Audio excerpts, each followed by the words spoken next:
All right, welcome back. This is part two, where we're going to draw the rest of our character's parts and then nest them into an entire symbol.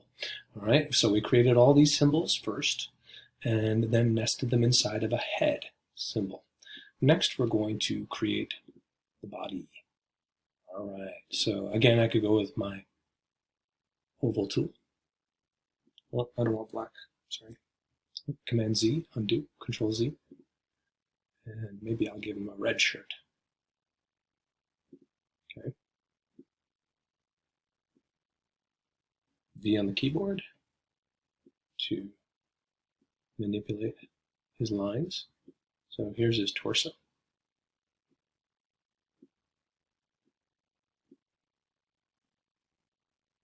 Give him a little bit of a belly. There you go. Cool. All right. Select it. F8. Convert it to a symbol. Okay. We'll fix it. What goes in front of the other things at another time, right? So we need an arm. So again, I could use an oval here, or maybe I'll draw it with my brush tool. All right, choose a different color. I'm going to give him gray arms. Okay. So there's his arm.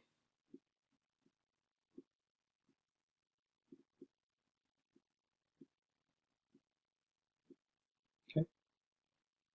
And then maybe I'll draw his other arm over here.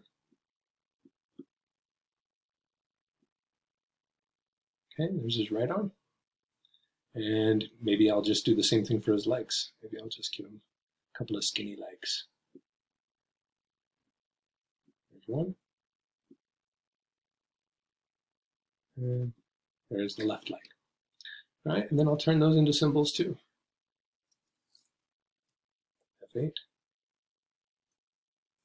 And then right arm. Okay. F8. Alien left arm. Okay.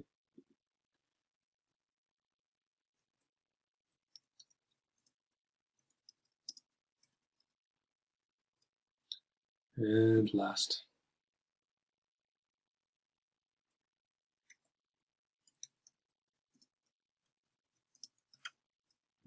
Alien right leg.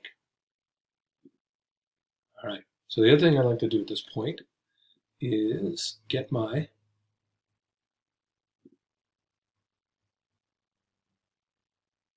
free transform tool, Q on the keyboard. And one thing is that you could scale things up and down if you wanted to. I might scale that body down just a little bit. And I might scale the head down just a little bit. It's a little bit large compared to the arms and legs. So I do like to do that. The other thing you can do is see that little white circle in the center. You can actually move that, right? And this is how you change the pivot point on a symbol. Okay, so that the head, when I go to animate it later, will actually rotate from where I want it to, rather than the default, which is the center of a symbol. So I want to do that. I want to go ahead and change all of the pivot points on my objects. So the arms, I want to put the pivot point up where the shoulder would be. And this is a really simplistic character. I didn't create an upper arm, a lower arm, and a separate hand and separate fingers, but you will want to do that with your characters when you get more complex and when you get more skilled using this software.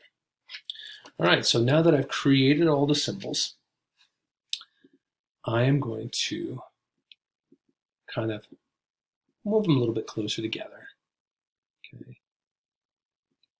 Doesn't have to be perfect because I'm going to fix this later. All right, so now that I have all the pieces, I'm going to highlight them all. Okay, and then I'm going to nest all of these symbols inside of another symbol. Oops, I just turned on iTunes. Sorry, everybody.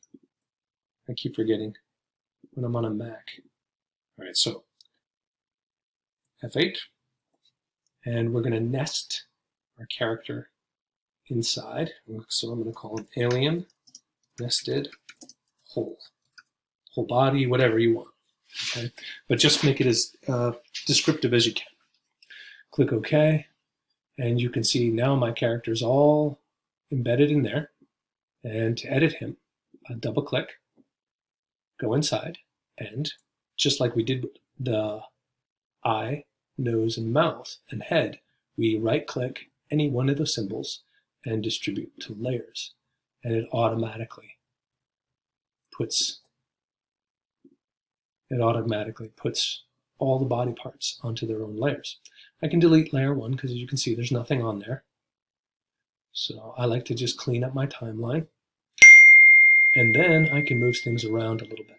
Okay, I can drag things up and drag things down, move layers up and down a little bit. Okay, so you need to decide what you're going to do. So you have to think about what's closer to the camera and what's further away. So the torso, I'd start with the torso. As you can see, it highlights that layer there. And so the right arm and the right leg will be below the torso. Okay, let me stretch this out a little bit so you can see all my names. There you go.